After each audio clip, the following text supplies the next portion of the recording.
বস ওখানে বসে যা, আমার পাশে বসে, যারা দুরন্তগুলো আমার পাশে আর হাফেজ সাহেবের পাশে বস।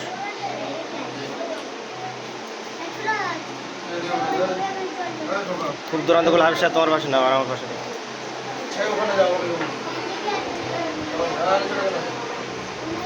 হাফেজ সাহেব যেখানে যেভাবে সাজাচ্ছে সেভাবে বস।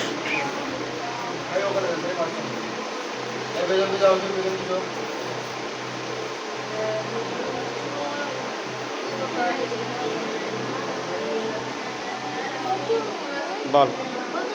নুরের গাদা নেই, যারা নুরের গাদা নুরানি, আর যারা হচ্ছে নাজরা নাজরা হিফজু হিফজু। হাফেজ সাহেব সাজিয়ে দিচ্ছে।